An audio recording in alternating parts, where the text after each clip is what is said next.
Hello guys, मैं हूँ सोच चौहान और आज हम आपके लिए लेके आए हैं आपका क्लास 11 जो है केमिस्ट्री का चैप्टर 4 का। ये जो है आपका पार्ट 3। और आज हम देखेंगे जो है ये माफ़ कीजिएगा, आज जो हम देखेंगे ऑक्टेट रूल को, है ना। तो ऑक्टेट रूल को हम देखने वाले हैं। ऑक्टेट रूल क्या था और जो हमारा इससे कैसे जुड़ा है, कोशल लूज वगैरह से सारी बातें करेंगे जो भी हमारी एनसीईआरटी बुक में लिखा है उससे। तो कोसेल और जो लूज थे हमारे 1916 में क्या किया इन्होंने, डेवलप किया एक इम्पोर्टेंट थ्योरी को, जो कि केमिकल कॉम्बिनेशन बिटवीन जो है atoms known as electronic theory, और जिसे हम केमिकल बॉन्डिंग भी बोलते हैं। मतलब केमिकल बॉन्डिंग की एक इलेक्ट्रॉनिक थ्योरी दी थी इन्होंने कि किस तरह से आपके बॉन्ड वगैरह बनते हैं। तो अकॉर्डिंग टू दिस जो है atom can be combine either by the transfer of a valence electron, जो कि from the one atom to the another gaining और लूजिंग, और by sharing of a valence electrons in the order to have an octet in their जो है valence shell, और this known as a octet rule. तो जो हमारा Kossel loose की जो थ्योरी थी उसी के आधार पे ये रूल बना है। और ये रूल हमसे ये बोलता है कि कोई भी हमारा एक एटम जब भी हमारा क्या करेगा, वो अपनी स्टेबल ऑक्टेट को कंप्लीट करेगा, तो उसके लिए क्या करना होगा, या तो उसको अपने इलेक्ट्रॉन को जो है कॉन्फ़िगरेशन को फिल करना होगा। कैसे कि मान के चलिए उसके पास क्या है, जैसे क्लोरीन है, तो क्लोरीन हम जानते हैं उसके जो आउटर मोस्ट कितने होते हैं, आपके 7 इलेक्ट्रॉन होते हैं, जिसको मैं दूसरे कलर से हाईलाइट करता हूँ। इस तरह से उसके पास कितने होते हैं, 7 इलेक्ट्रॉन होते हैं ना। तो जब इसके पास ये 7 इलेक्ट्रॉन होते हैं तो अब इसके पास क्या कमी है, एक इलेक्ट्रॉन की कमी है। तो अब एक इलेक्ट्रॉन की कमी है, तो अब इसको क्या करेगा, वो किसी से एक इलेक्ट्रॉन ले लेगा और जिससे कि अपना एक ऑक्टेट कंप्लीट करेगा। और इसी को ऑक्टेट रूल बोलते हैं कि जब कोई भी हमारा एलिमेंट अपने 8 इलेक्ट्रॉन कंप्लीट करे, या फिर आपका जो है वो 8 को मतलब कि या तो मतलब या ये देखो सोडियम होता, तो सोडियम या तो जो अपना एक इलेक्ट्रॉन है उसको पूरा फेंक के बिल्कुल अपना जो है उसको छोड़ देता, और यहाँ पे जो अंदर का जो उसका कॉन्फ़िगरेशन बन रहा है उसके संग सेटिस्फाई कर लेता। तो या तो ये हो सकता था, या फिर क्लोरीन की तरह कंपाउंड बना लेता, तो भी ये हो सकता था। लेकिन क्लोरीन का बनना आसान है क्योंकि उसको देख इलेक्ट्रॉन लेना है। यदि सोडियम का आप बनाना चाहोगे तो उसको तो भाई साहब फिर कितने इलेक्ट्रॉन देने पड़ेंगे, 7। इसलिए जो होता है इस तरह से जो होता है रूल, हम उसको ऑक्टेट रूल बोलते हैं। अब इसी में देखिए हम ले लेते हैं कोवेलेंट बॉन्ड को। भाई साहब कोवेलेंट बॉन्ड क्या चीज़ है और क्या नहीं होती, बिल्कुल जानेंगे हम। तो जरा इसको पढ़ना शुरू करते हैं, कोवेलेंट बॉन्ड होता क्या है। तो कोवलेंट बॉन्ड को पढ़ते हैं तो यहाँ से लिखा है कि लैंगम्यूर जो थे हमारे 1919 में रिफाइंड द ल्यूस जो है पॉस्टुलेशन वाई एवेंडोनिंग जो है the idea of the stationary जो है cubical arrangement of the octet.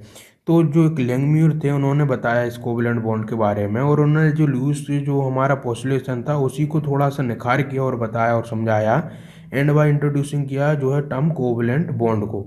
अब ये कोवलेंट बॉन्ड क्या चीज़ होती है, कोवलेंट बॉन्ड है क्या, उसको हम जानते हैं ज़रा। तो लुईस लैंगम्यूर थ्योरी इसको हम बोलते हैं, है ना, क्योंकि लुईस ने तो ऑलरेडी हमको बता ही दिया था, बाकी जो लैंगम्यूर थे उन्होंने इसको थोड़ा इंट्रोड्यूस और किया, इसलिए इसको लुईस लैंगम्यूर थ्योरी करके बोलते हैं। और ये जो होती है can be understood by the considering the formation of a chlorine molecule, जो कि Cl2 से हम समझ सकते हैं इसको। देखिए होता क्या है कि जब Cl एटम विद जो है इलेक्ट्रॉनिक कॉन्फ़िगरेशन जिसका कि कितना होता है एनी, मतलब कि जो आपका जो हमारा नियोन का कॉन्फ़िगरेशन, और उसके बाद का जो CH2 3p जो 3p5 होता है, ये हमारा एक क्लोरीन का कॉन्फ़िगरेशन है, इलेक्ट्रॉनिक कॉन्फ़िगरेशन होता है क्लोरीन का। तो इस दी वन इलेक्ट्रॉन जो है short of the argon configuration, और इसके लिए क्या है, यदि इसको एक इलेक्ट्रॉन और मिल जाए इसकी p ऑर्बिटल में, तो इसका ये ऑर्गन का कॉन्फ़िगरेशन ले लेगा, मतलब कि ये जो है अपना क्या हो जाएगा, स्टेबल हो जाएगा। और जो फॉर्मेशन होता है Cl2 मॉलिक्यूल्स का can be understood in the term of a sharing of जो है वन, है ना, शेयरिंग ऑफ जो है pair of electron between the two chlorine atoms, और each chlorine atom contributing one electron to the share pair, और in the process both जो है हमारे क्या लिखा है यहाँ पे कि both the chlorine atom attend कर लेते हैं एक आउटर सेल ऑक्टेट को of the nearest noble gas, जो कि आर्गन का होता है। मतलब होता क्या है, देखिए कोवलेंट वगैरह हम जब बनता है तो यहाँ पे होती शेयरिंग ऑफ इलेक्ट्रॉन, मतलब कि ऐसे करके कि आपके पास Cl है और एक दूसरा Cl है। अब हम जानते हैं कि इसके पास क्या है, अपने ऑलरेडी कितने 7 इलेक्ट्रॉन है, 1 2 यहाँ से हमारे 4, ये 5, ये 6, और ये यहाँ पर हो जाएगा 7, है ना। और इस तरह से इसके पास भी 7 हैं, कितने 2, ये 2 4, यहाँ पे 2 6, और यहाँ पे एक जो है 7। तो होता यूँ है कि जब क्लोरीन आपस में ही बॉन्ड बना लेता है तो इसके दोनों जो इलेक्ट्रॉन रहते हैं वो इस तरीके से क्या होते हैं, कंपाइल हो जाते हैं। और वो क्या करते हैं कि वो जो दोनों के दोनों बॉन्ड है इस तरीके से, वो फिर क्या करेंगे कि इस तरह से जब बनने के बाद वो ऐसे करके जो है पूरा बन जाते हैं और वो इसके भी चक्कर लगाने लगते हैं और इसके भी लगाने लगते हैं। और इस तरह से जो क्या होता है कि वो जो है क्लोरीन अपनी इन दोनों का क्या होता है स्टेबल कॉन्फ़िगरेशन बन जाता है। इस कारण से जो बॉन्ड बनता है शेयर होकर वो हमारा क्या बन जाता है कोवलेंट बॉन्ड बन जाता है। और जो डॉट रिप्रेजेंट कर रहा है इलेक्ट्रॉन को और such structure are refer to as a Lewis dot structure. और इसी जो स्ट्रक्चर को तो आपने पहले पढ़ चुके हो लूज डॉट स्ट्रक्चर बोलते हैं। और जो Lewis dot structure can be written for the other जो है molecules also in which the combining atom may be identical और अ डिफरेंट। और इम्पोर्टेंट कंडीशन जो हम इसकी पढ़ते हैं है ना।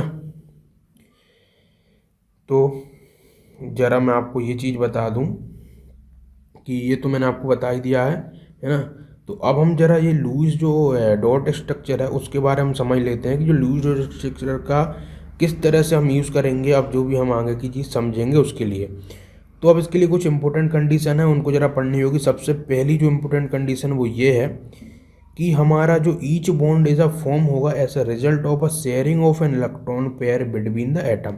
मतलब इन्होंने क्या कहा कि हर जो बॉन्ड बनेगा ईच बॉन्ड प्रत्येक बॉन्ड फॉर्म होगा किसके रिजल्ट का एक sharing of an electron pair between the atom. बिल्कुल सही बात है भाई साहब। जिस तरह से आपने क्लोरीन को देखा था वहाँ पे बॉन्ड बन रहा था कैसे जब अपने वो इलेक्ट्रॉन वगैरह को शेयर कर रहा था। दूसरा कि ईच जो हमारा कंबाइनिंग एटम होगा वो कंट्रीब्यूट करेगा at least one electron to the share pair को। मतलब ये है कि जैसे आपको यहाँ पे देख पा रहे होगा कि इस तरह से जब हाइड्रोजन का जो और ऑक्सीजन का जब बॉन्डिंग होती है तो यहाँ से एक इलेक्ट्रॉन किससे आ रहा है हमारा हाइड्रोजन से आ रहा है और एक इलेक्ट्रॉन किससे आ रहा है हमारा ऑक्सीजन से आ रहा है। तो जब एक एक दोनों जब दे रहे हैं तो यहाँ पे क्या हो रहा है कि दोनों ने क्या किया अपने एक इलेक्ट्रॉन शेयर कर रहे हैं। तो इसीलिए ये बोलना चाह रहा है कि एक जो हमारा कंबाइन होकर एटम जो होगा एटलीस्ट एक या उससे ज़्यादा भी वो दे सकता है अपने शेयर पेयर को इलेक्ट्रॉन के। फिर दूसरी चीज़ इन्होंने बोला कि जो कंबाइनिंग एटम होगा अटेंड कर लेगा outer shell noble gas configuration को as a result of sharing of electron. और जैसे ही अपना इलेक्ट्रॉन वगैरह को शेयर करेगा ये अपनी क्या बना लेगा एक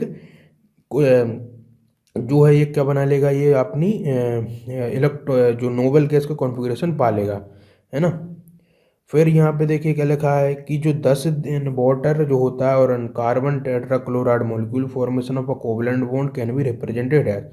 और उसमें हम कोवलेंट बॉन्ड जो बनाएंगे वो कुछ तरीके से बनाएंगे। देखिए कि हमारा जो ऑक्सीजन है वो क्या कर रहा है इसके पास कितनी कमी कितने इलेक्ट्रॉन की कमी 2 इलेक्ट्रॉन की कमी है क्योंकि उसके पास 6 हैं इसको चाहिए 2 इलेक्ट्रॉन और। तो 2 कैसे लेगा कि हाइड्रोजन से इधर से ले लेगा फिर अपना 1 इलेक्ट्रॉन दे के हाइड्रोजन से 1 इलेक्ट्रॉन ले लेगा और इस तरीके से ये अपना जो है पूरा ऑक्टेट कंप्लीट कर लेगा। और अब यहाँ पे जो ये पूरा का पूरा ही जो बन रहे हैं बॉन्ड आपके इस तरीके से और इस तरीके से तो ये पूरे के पूरे अब इसके चक्कर भी काटेंगे और इसके चक्कर भी ऐसे काटेंगे है ना। तो इस तरीके से जब ये इस तरह से होगा तो यहाँ पे हाइड्रोजन भी खुश हो जाएगा और हमारा जो है ऑक्सीजन भी यहाँ पे खुश हो जाएगा।